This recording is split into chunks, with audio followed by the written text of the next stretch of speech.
Hello, everyone, and welcome to this week's session of the Courageous Career Club. Today, we are talking about perfection with my guest, Melissa, who I will introduce to you in a short moment. First, I want to introduce you to a concept that we will surely visit in this session, and that is that growth requires breakage. Now, I want you to hold on to that, as we are all organisms in constant growth, and even more so as we learn more about how we need to operate in this world that we live in and how we need to sustain this world that we live in. And you know, one of my core values is sustainability. So even when I talk leadership, I talk about sustainability. Okay, so while that's percolating at the back of your minds, I want to introduce Melissa Carson, who I met last year networking at the Women Tech Network event. It's a brilliant space created by Anna Randolovsky for hundreds of thousands of women in technology, but also women who support women in the workplace. And this is how Melissa and I started chatting. And Melissa is a seasoned global HR executive, turned organizational strategy advisor and leadership guide. And I just want to welcome you to the Courageous Career Club, Melissa. I'm so happy to be here and talk with you again. This will be fun. I think so. I'm really excited about all the content that we've put into the session for you. So Melissa, one of the many lines I've heard from you and love is this idea of creating workplaces that don't suck. And people laugh when they hear this, but I believe that one of the reasons there's so many new entrepreneurs today in the world is, especially in the Great Reshuffle, is because of this very precise problem of workplaces that suck. So I wanted to talk to you a bit about how you came to starting up on your own and what this idea means for you. Yeah, it's an interesting one. And I hesitated when I started saying this out loud, because I'm like, as an HR person, I'm like, is that too bold to say, you know, workplaces shouldn't suck? So I had to sort of erase that part of my brain and say, it's true. And I actually was really lucky in most of my corporate career that I got to work at great places. Yes, you run into the bad manager, leader, or whatever, or bad phases, but I saw what good could be.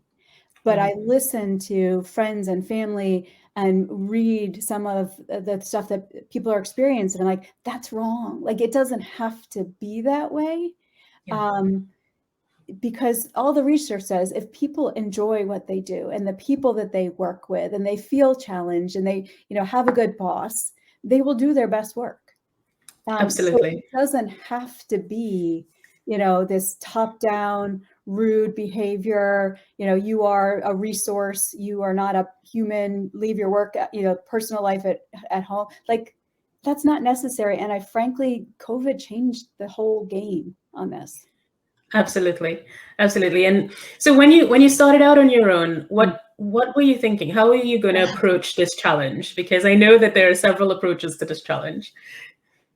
So I originally thought about this back in 2016 when I was leaving a corporate job. And at the time I decided not the right time. But when I thought about doing it in 2019, I had this aha moment. I was sitting in a conference room in Belarus at traveling. And I was like, I love traveling. And not because I get to go see new places, but I'm like, I'm not necessarily just doing my day job. I'm energized because I'm talking to people about their organization and how they make it better and what are I'm on fire. I love this. Yeah. And I came to a point that I was like, I want to just do this. Like, right. I love my job and I have great opportunity and great people, but I'm like, I want to see if I can do this. And I had also had, some points where I'm like, I don't want regrets. Like, I would rather go into and try this and decide that I don't like it or I'm not good at it than not try it. So I was like, I know lots of people have done it. Why can't I do it? So that's, sort of how I went into, like, I'm going to be a coach and a consultant. And I had people tell me, you got to pick one lane. And I'm like, I'm not ready to pick a lane. So we can talk at length about picking lanes and all of this, but I totally agree with you. I don't have one lane, but I do infuse as much as possible my essence and my values into all the lanes that I choose. But let's pivot to this conversation about perfection, because I know that's why people have come to listen to us today.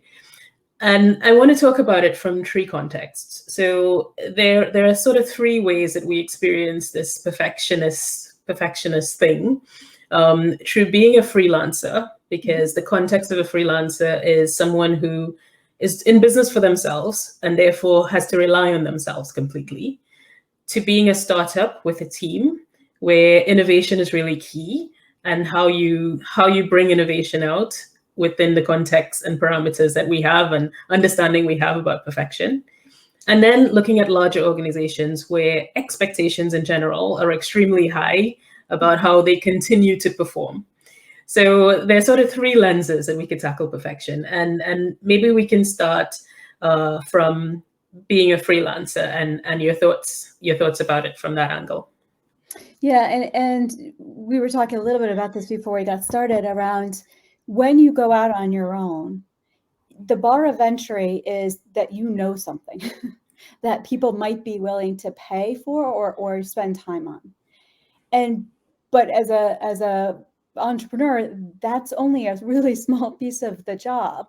And I think, if you are self-motivated and driven and you a perfectionist and an achiever, you're like, okay, I got this.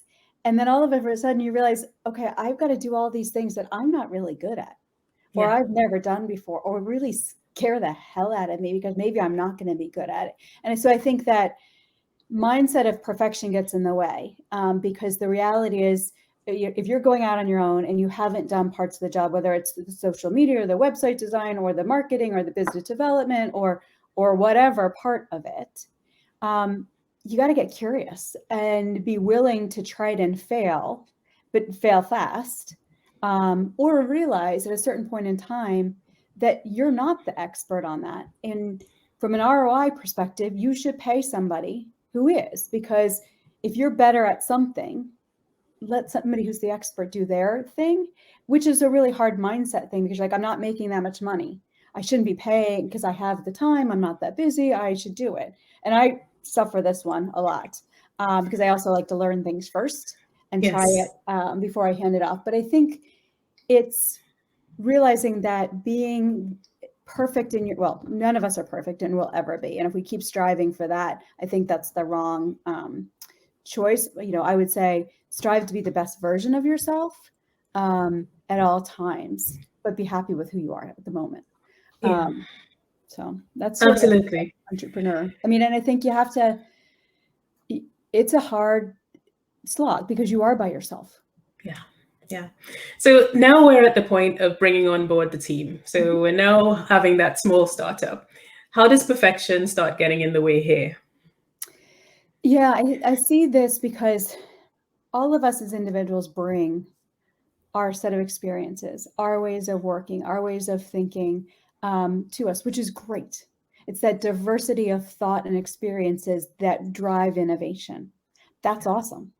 Yeah. However, as a leader, you need to find a way to harness what I call the messy, which is all of that stuff. And all of those people are also motivated differently, and they have baggage of things that are going on in their life and how they show up every day. And so I think as that leader who's trying to get everybody around, and it's easier when it's a small group, because you can sit around the table and you all know each other probably, and that part's easier, but you're still carrying everybody's imperfections into it. And so that job of that leader is to harness the messiness, the imperfections, to get to the maximum benefit. It's kind of like a coach of the sports team, frankly, of I have all of these players that I've got to put them together in the best possible way so that we all win as a team, not that my superstar is able to, show up with his right metrics and things like that and the right stats, but the whole team has to work together. And how do I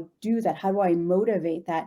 And particularly I, as the leader, have my own baggage. I have my own life that, of how I show up. And I hate that person doesn't think the way that I want, the way that I think, and I have to actually challenge my thinking. You love it and you hate it. And so I think it's a give and take, but it's a realization that none of us are perfect. There's not one way to do things. We've got to change it up and be willing to be curious about, okay, let me rethink what I thought I knew.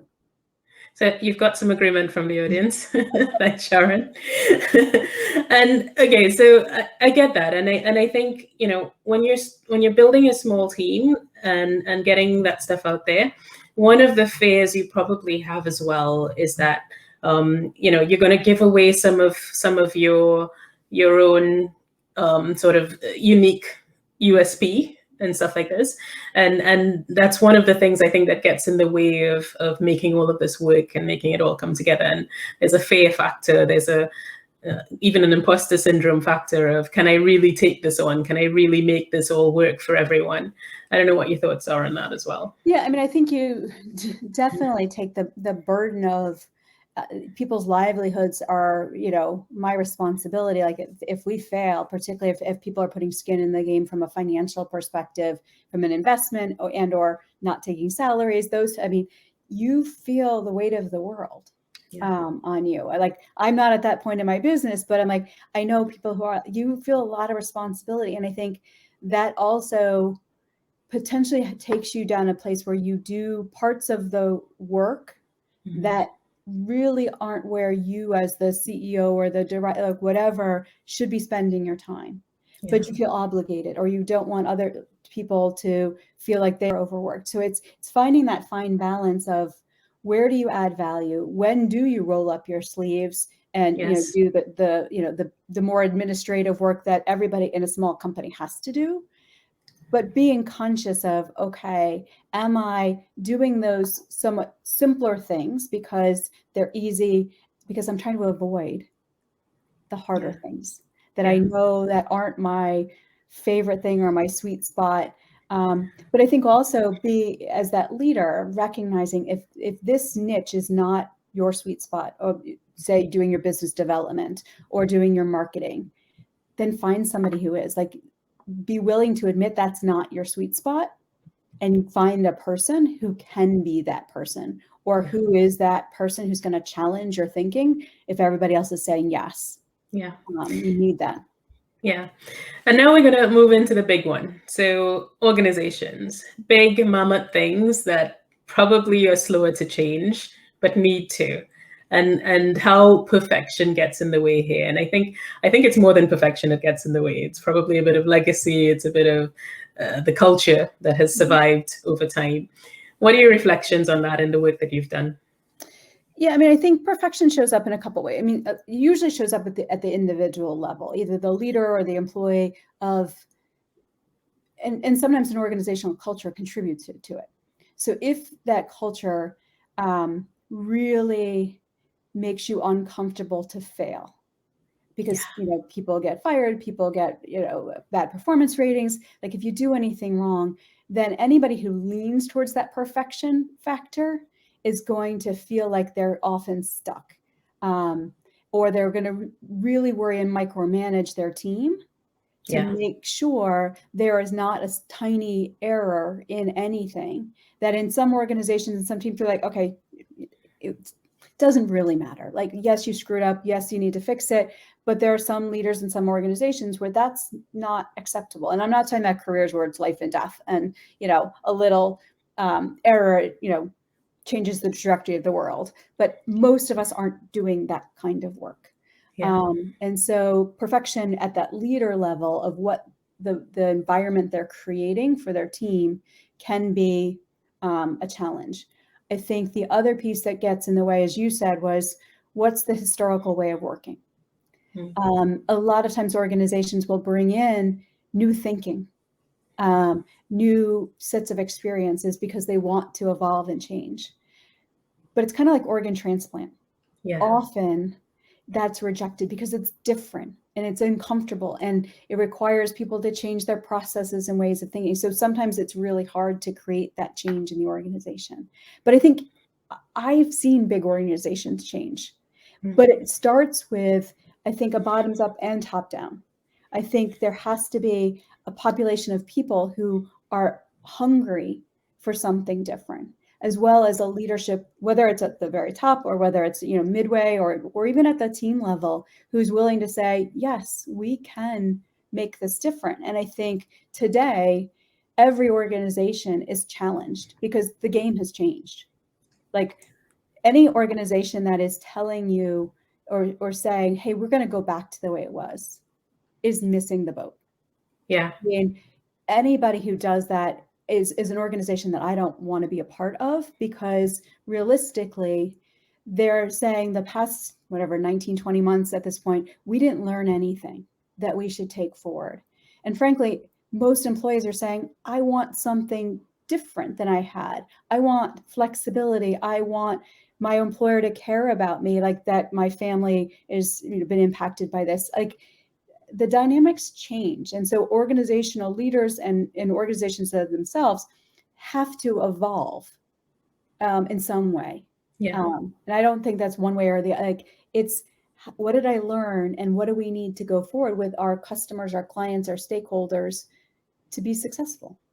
Yeah, no, I agree with that, and I think as well that part of it is really embracing that failure is the path to success, and it's this whole idea of breakage. I remember getting a quote from Alex Osterwalder from his book, The Invincible Company, and he was basically saying that you need something like 250 viable things that you start doing before you can have something that hits the $1 billion mark or something like that, which suggests that there's going to be a lot of loss. There's going to be a lot of people feeling invested in an idea that then the business doesn't carry through. And it doesn't make it an invalid idea. It just means it's not the scalable idea that we want to go forward with. And I think understanding these relationships is also key, right?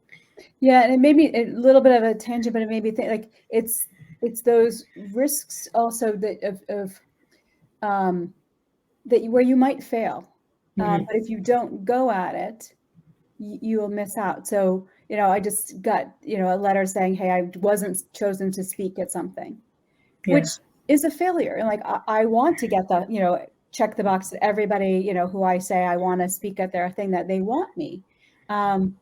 So it's a failure on one hand, but you're like, okay, but I tried it. Maybe I wasn't the right person for that. And so it's changing the lens around, what do you take away from that? Yeah. I could, I'm not that was not that important from that perspective. Like, I'm not going to, it's not going to set me back, but it's a disappointment. And how do you take I want to be that person? Yeah. And I see Linda's question about perfection of stopping at good and not chasing great. I think you have to sort of accept who you are and that you're not going to win every time. Yeah. But, put the emphasis on the stuff you really, really want to win.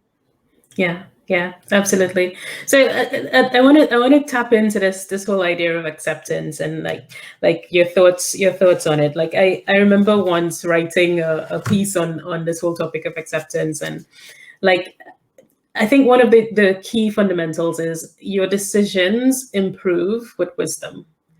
So today's you is different from tomorrow's you, from next week's you, from next year's you.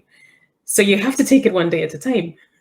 I mean, what are your thoughts on that as well?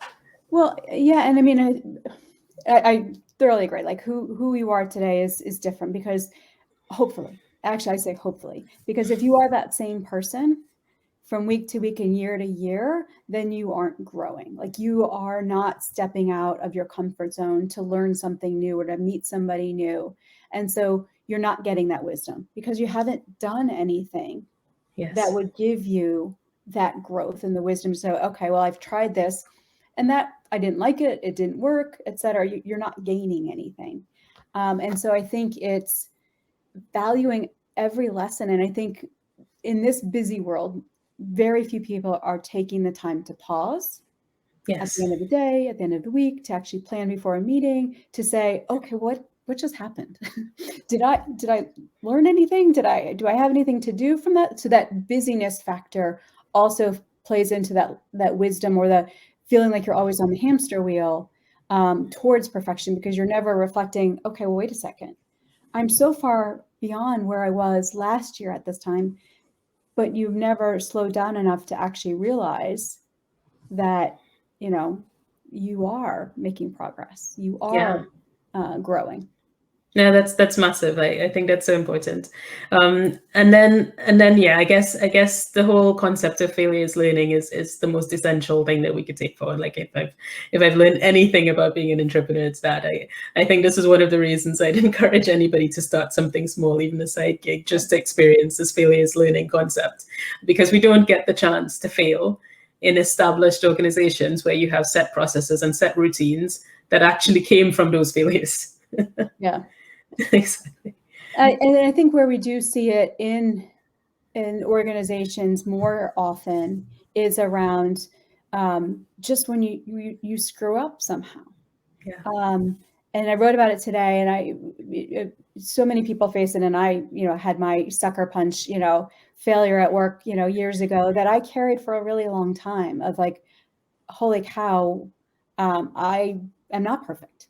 Not that I really thought that, but I'm not. And it's come back to bite me a bit. And, how do you get past that to say, okay, that is a lesson. I've learned it. I carry the lesson, but I don't carry the failure and the regret with me forever. And I think so many folks out there that aren't going to take that, because I don't think the entrepreneur route is the right thing for everybody. Yeah. Because it is a different mindset. It's different. And I don't know, for me, if it's my long-term thing, if that's my way of working, it works for me today. But it's hard work. It's different work. And so there's a lot of ways to create impact within organizations as well as outside. I do like the part about being my own boss, though I kind of miss having a team. That's the downside. Yeah, absolutely. So I want to move to something that you also talk about a lot, which is taking leaps of faith. If you want to elaborate. Yeah, and it's funny. I was listening to a podcast, I don't know, a year and a half, 2 years ago, and this coach was saying, what are you different from other people on? And I started thinking about it, and I'm like, you know what? I have taken these career leaps of faith where I wasn't sure I was going to have them. I'm like, I need to do it. So, and then when I started thinking back, I'm like, there have been other of those leaps of faith that I didn't know what was going to work out. And many people would have told me you're crazy, and did, and they weren't super bold or outrageous. I wasn't bungee jumping off, a bridge. I did do that too. It was fun. It was really fun. But it was, quit your job without another lined up. Like, I had a financial safety net, but it's still like, why? And part of it was, for me, was I don't want to job search while I'm, feel like I have a loyalty. But I'm like, I don't know what I want to do. So I need the time to think. And it goes back to the journey I said about deciding to go out on my own. It's a risk. I don't know if it's going to fail. I don't know if I'm going to be good at it, but I don't want regret because I would rather try it. And which is scary, because I do like to be perceived to be successful, at everything that I do. I am competitive by nature. I have always been since I was a child. I am now. But sometimes you have to take the leap of faith. And sometimes it is a hop or a skip. I talk about the hop, skip, jump, leap, but it has to start with something. Because otherwise you live in that box that is your comfort zone, and you look at the thing that you really want or try, or what other people have that you think you might like, and you never get there because you're scared to take that leap of faith. So it has to be some level of faith in yourself that things will work out. I mean, faith in yourself, or bigger faith, if depending what you believe, that things will work out however they're meant to work out. And that, most of these decisions are not life and death, and they can be changed. Yeah. So if you make the wrong choice, you can change it. Yeah, it's interesting because I was watching recently, I can't remember if it was on Amazon or Netflix, but it was a show about intuition and the role of intuition in decision making, and how, everybody talks about being data driven now, and, but with all the best data in the world, there's still a human making these decisions. And sometimes you go against the data.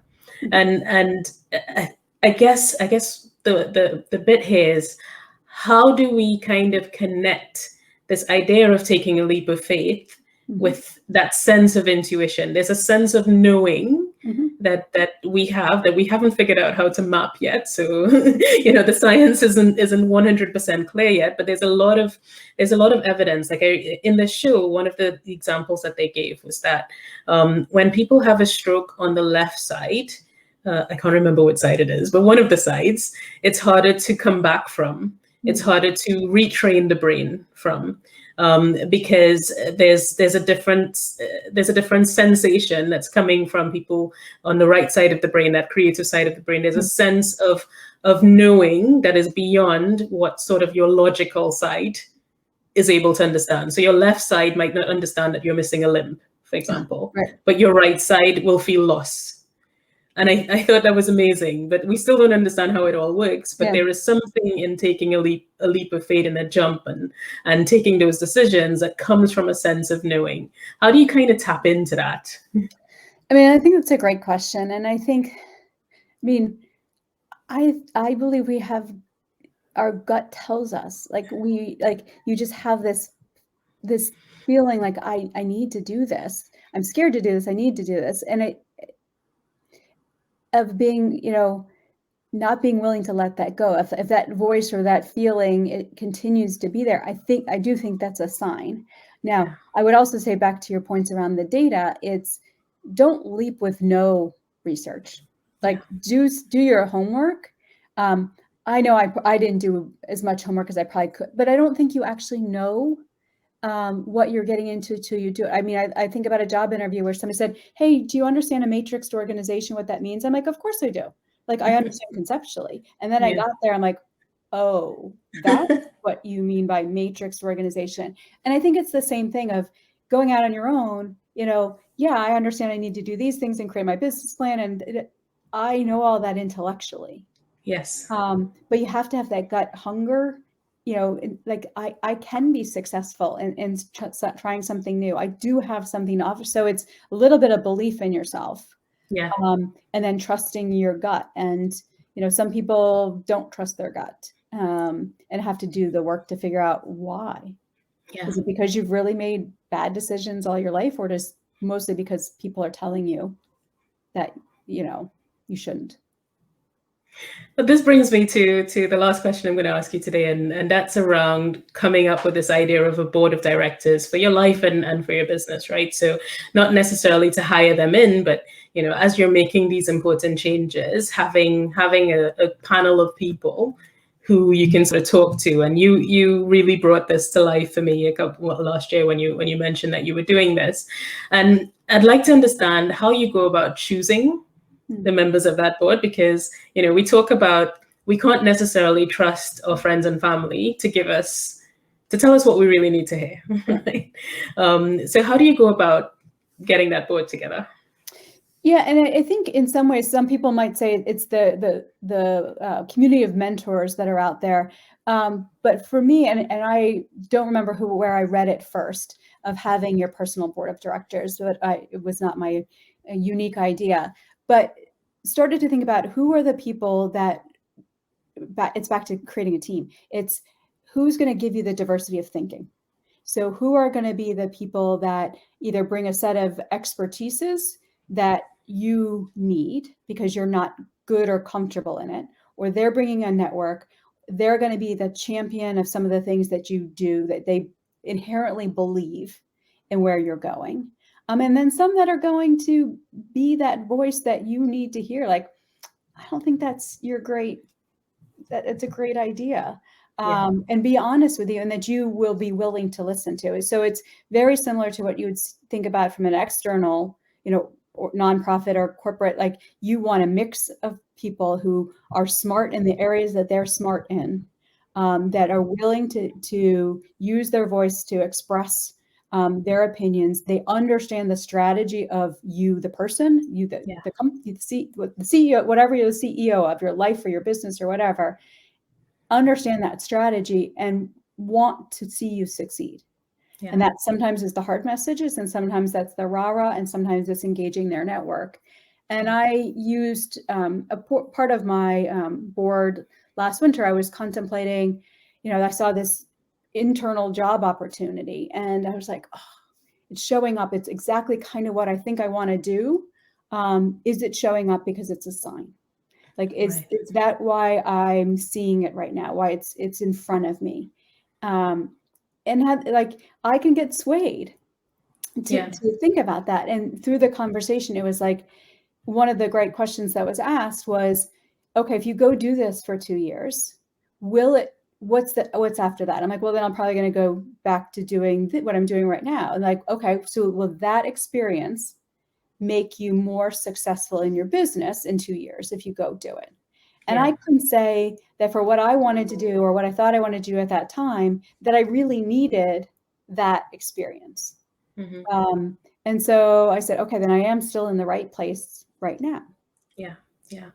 It's so important and so very valuable, I think, to have it. And I think, if you're an employee in an organization, it's still relevant for you, and and I think it's really important because we sometimes, having worked in the corporate world for 20 plus years, you sometimes take on board this idea of one mentor, and that person is usually someone who has done the same job as you.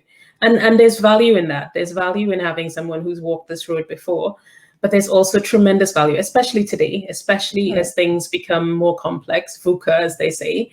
It's especially important to have a cross-section of ideas come into this whole idea of your mentorship buddy, so to speak. And I think the one other thing I would highlight, because it came up in a conversation I was in earlier this week, is that when you are in a larger organization, or like, your world becomes very insular for many people. Yes. And you forget to spend the time with the people that you've worked at a past job with, or that do similar work, or go to that networking event. And I caution people because at some point in time, you're going to want or need to rebuild those relationships. So remembering that those aren't necessarily just for, when you need it, but more, hey, talking to somebody else in another organization or another field about what you're trying to do is going to give you new ways of thinking about the same problem. So it's not about networking to network, but it's more, how do I get, diversity of ideas into my brain as I'm trying to solve this problem? Yeah, absolutely. Melissa, this has been a fabulous chat. I've loved every minute. We could go on forever. I know we can, but we need to stop. How can my listeners connect with you and find your work? Yeah, I think the best place, I post daily on LinkedIn, and my ideas on leadership, predominantly teams, and how do you lead yourself? How do you lead others? So that's the main places. You can also find me I have a business Facebook page, and my LinkedIn business page has all the articles and podcasts and things that I love. So that's probably the other way to check it out. Perfect. Thank you so much for joining me, Melissa. And thank you everyone for listening. Next week, I have another episode with someone in the sustainability space, a book author who's pretty brilliant in what she does, Alice Smith. So I hope you will join me for that as well. It should be around the same time next week. So looking forward to that. Thank you, Melissa, again for having this conversation with us and for encouraging us that it's okay to break things as you grow. Thank you for having me. Take care. Take care. Thank you so much.